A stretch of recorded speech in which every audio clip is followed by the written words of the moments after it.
Nous pouvons tous convenir que lorsqu'il s'agit de l'industrie de l'aviation commerciale, Boeing et Airbus ont dominé le marché ces dernières années.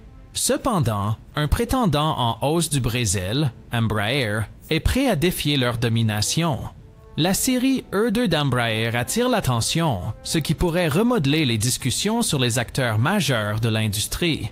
Mais qu'est-ce qui distingue la série E2?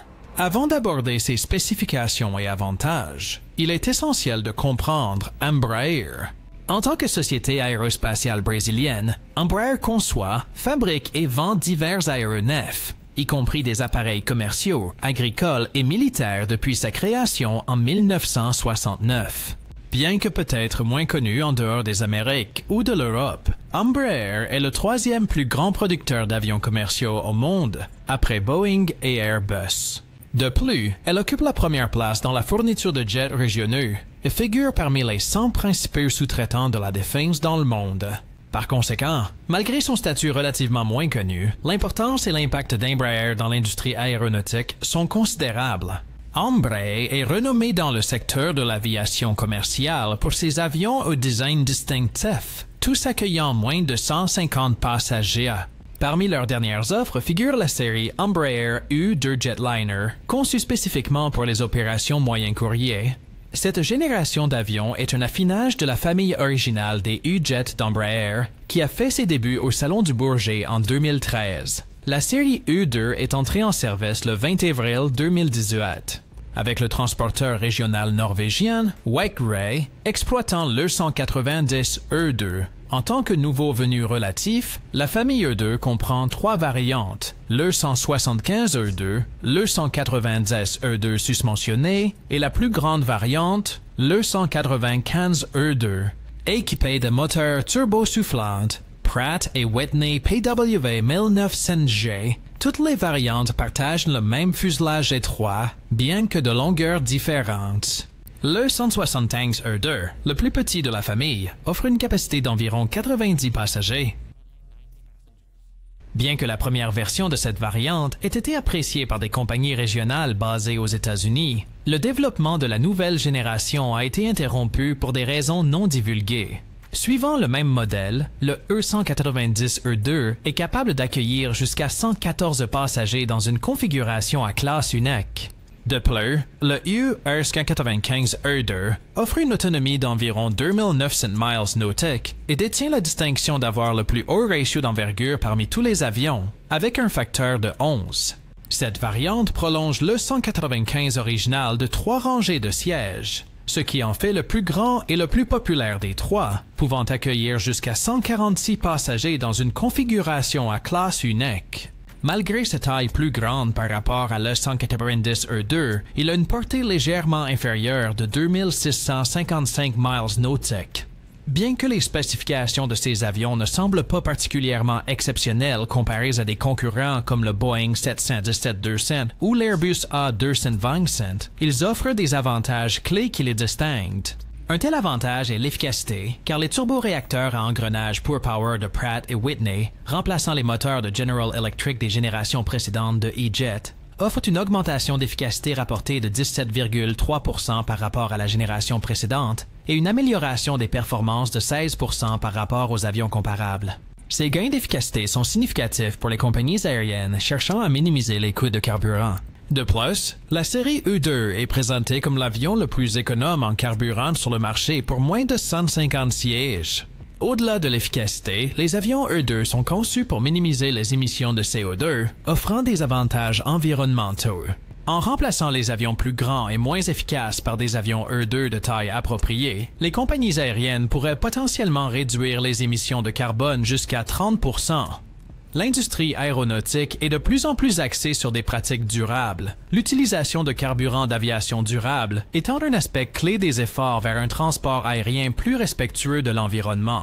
Heureusement pour les compagnies aériennes, la série E-Jet de seconde génération, y compris le 1995 E2, a déjà réussi un test en vol avec 100% de carburant d'aviation durable, offrant d'importants avantages en matière de durabilité.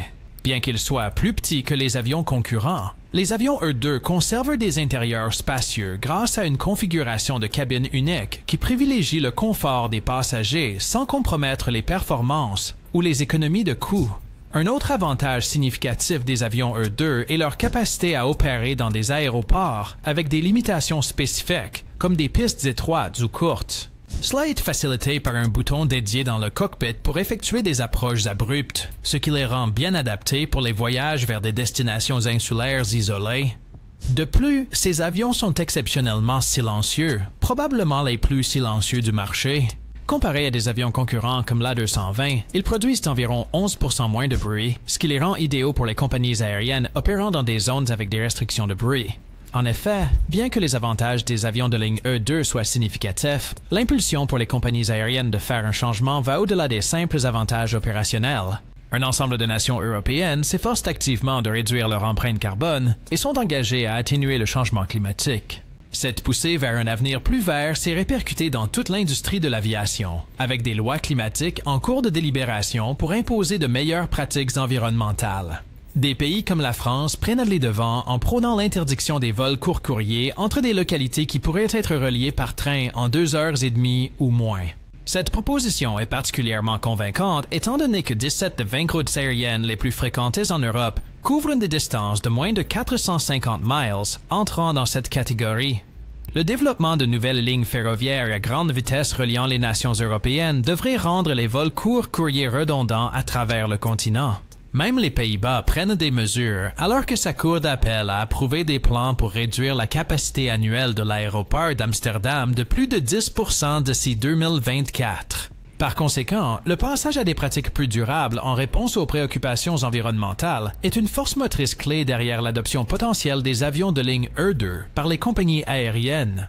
Le but de la décision était de réduire la pollution sonore et les émissions de carbone, aidant ainsi le pays à atteindre ses objectifs climatiques. Cependant, la décision a suscité des réactions négatives de la part de diverses compagnies aériennes. Ainsi, une telle loi pourrait avoir des effets dévastateurs, en particulier sur les plus petites compagnies. Limiter la capacité annuelle poserait des défis importants pour les petites compagnies aériennes tentant de se connecter aux principaux hubs européens. Les grandes compagnies aériennes avec des avions plus gros pourraient ajuster leur capacité pour répondre à la demande continue ou échanger des créneaux avec des compagnies partenaires si cela est faisable. La Belgique offre un autre exemple d'un gouvernement qui pousse pour des objectifs climatiques améliorés. Les autorités belges envisageraient de mettre en place une nouvelle taxe sur certains avions, y compris les plus anciens et les plus bruyants, ainsi que les avions privés et les services commerciaux de courte distance. Étant donné que seulement 12% des vols atterrissant en Belgique sont locaux, cette taxe devrait toucher de nombreuses compagnies aériennes qui font régulièrement escale en Belgique. Avec la pollution de l'air et les émissions de carbone étant taxées plus lourdement, d'autres pays pourraient faire de même. Les compagnies aériennes seront prudentes quant au maintien d'avions plus anciens et plus bruyants en raison des coûts supplémentaires qu'ils pourraient entraîner lors des voyages. Ces politiques évolutives dans divers pays sont susceptibles d'orienter les compagnies aériennes vers des pratiques de vol plus respectueuses de l'environnement et pourraient catalyser l'introduction d'une nouvelle vague de voyages aériens durables dont les deux avions de ligne Embraer E2 pourraient bénéficier. Bien que relativement jeunes, les avions de ligne E2 ont connu une montée en popularité au cours des dernières années. Au premier semestre de l'année 2023, ils ont livré 62 avions, avec 47 livrés au seul deuxième trimestre, marquant une augmentation de 47% par rapport à la même période l'année précédente. Il est important de souligner qu'Embraer a livré 113 avions au cours du second semestre de 2022, indiquant un élan très positif pour l'entreprise. Ils ont également sécurisé des commandes de compagnies aériennes notables telles qu'American Airlines, Binter Canarias en Espagne, SGA Airways et Royal Jordanian Airlines, entre autres. American Airlines, par exemple, a passé commande de 7 E175-E2 qui seront exploités par leur filiale, Envoy Air, avec des plans pour étendre leur flotte de E-Jet de 140 supplémentaires d'ici la fin de 2024. Cela démontre la forte demande et la confiance dans les offres E2 d'Embraer.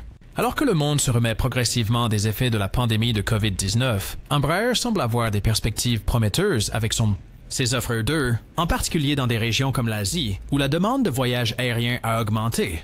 La capacité et l'efficacité des jets E2 les rendent bien adaptés pour le marché intermédiaire, qui est particulièrement populaire dans des pays comme l'Inde et Singapour.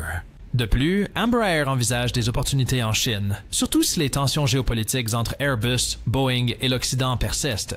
L'idée principale ici est qu'avec la durabilité devenant un facteur clé dans l'industrie aéronautique, il pourrait y avoir une augmentation significative de la demande pour les avions de ligne E2 dans les années à venir. Cependant, si les compagnies aériennes auront nécessairement besoin des Embraer E à l'avenir, ou si Airbus et Boeing ont des capacités suffisantes pour repousser la concurrence, cela reste à discuter. N'oubliez pas d'aimer et de vous abonner. Et à la prochaine fois!